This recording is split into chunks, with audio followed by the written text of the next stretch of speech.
of the 15.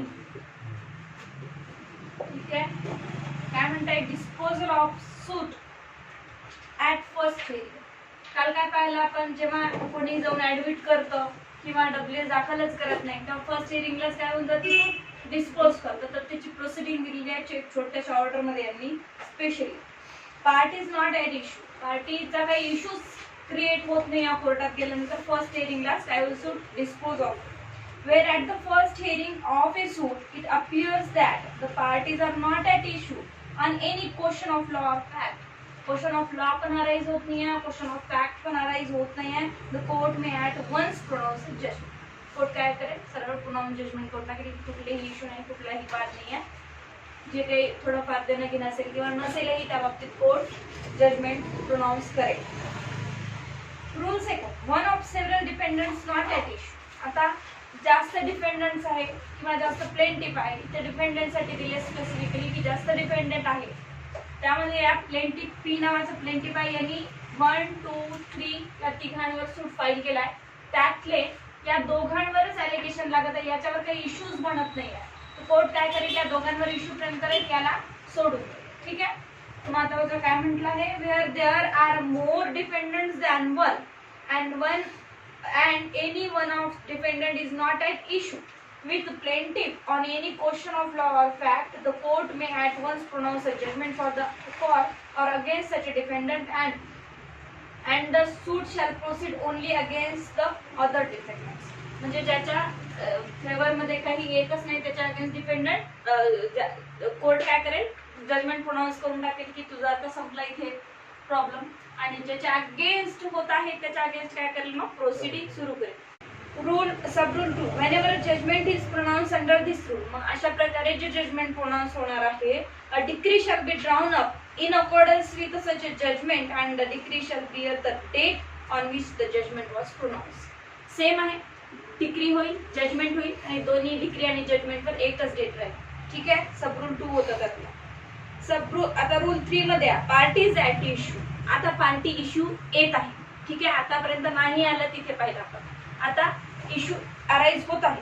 Wear the parties are at issue on some question of law or fact and issue have been framed by the court as here before provided. आता काय म्हटलं आहे, hair before प्रोव्हाइडेडचा अर्थ असा आहे की वर जे रूल होते ना तिथे म्हटलं होतं की इश्यू फ्रेम होणार नाही, तर नाही.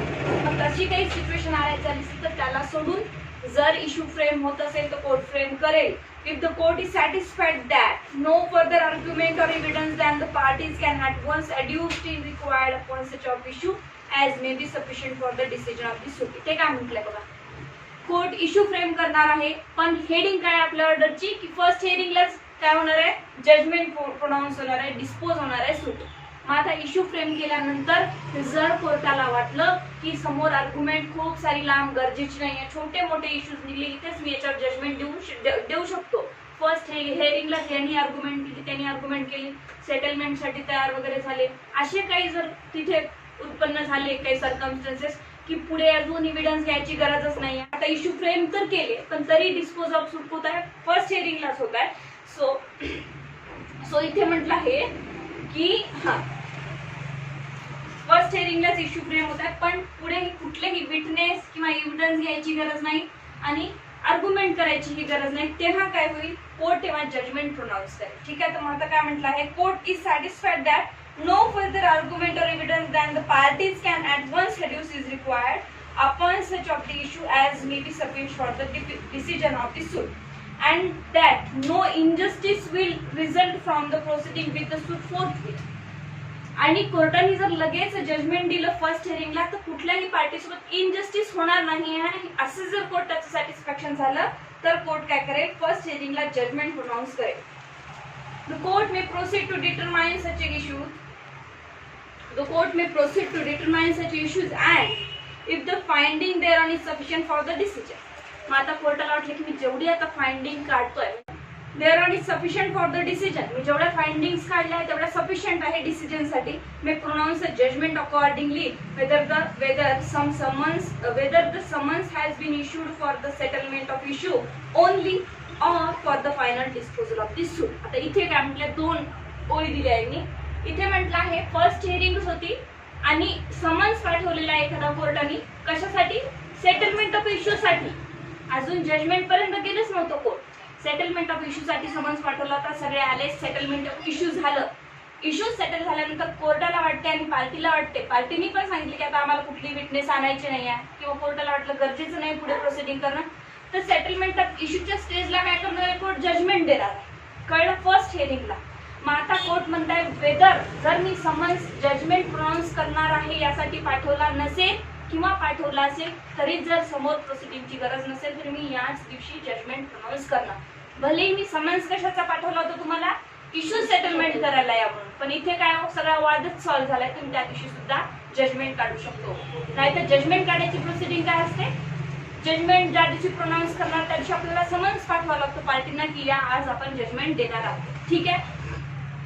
सो आता पुढे काय म्हटलं, provided that where the summons has been issued for the settlement of issue only, the parties or their pleaders are present and none of them object. आता बघा, सेटलमेंट ऑफ इश्यूचा जर समन्स पाठवला असेल तर आणि कोर्ट त्या दिवशी जजमेंट घेत असेल तर कोर्टाला फक्त त्या दिवशी जजमेंट देण्याचा तेव्हाच राईट आहे ज्या दिवशी सेटलमेंटची डेट आहे. आणि अपोजिट पार्टीचा जर वकील ऑब्जेक्शन घेत असेल की आज जजमेंट द्यायचं नाही आहे कारण आज तुम्ही समन्स कशासाठी पाठवलाय, सेटलमेंट ऑफ इश्यू साठी पाठवलाय, आणि ऑब्जेक्शन जर त्यांनी घेतलं तर त्या दिवशी कोर्ट जजमेंट काढू शकत नाही, कोर्टाला वेगळी डेट द्यावं लागेल जजमेंटसाठी.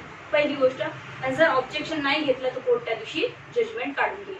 थोडंसं उलट दिलं इथे, प्रोव्हाइडेड दॅट वेअर, पहिले तर म्हटले सेटलमेंटच्या दिवशी कोर्ट जजमेंट देऊ शकतं, पण where the summons has been issued for the settlement of issues only, ज्या दिवशी इश्यू साठी सेटलमेंट करण्यासाठी समन्स पाठवला, the parties of their pleaders are present and none of them object, objection नाही घेतलं तरच सेटलमेंटच्या तारखेला कोर्ट त्या समन्सच्या आधारे जजमेंट देऊ शकतो, अदरवाईज नाही.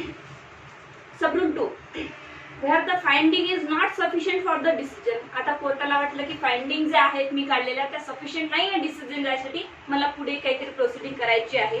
The court shall postpone the further hearing of the suit and shall fix a day for the production of such a further evidence or for such a further argument as the case required. मग कोर्टाला जर थोडंही वाटलं की नाही मला अजून argument घ्यायची आहे, मला अजून विटनेस पाहिजे आहे, सगळं काही वाटलं तर कोर्ट काय करेल, ते फर्स्ट हिअरिंग डेट पोस्टपोन करून टाकेल, जजमेंटसाठी सेकंड डेट देईल आणि त्या दिवशी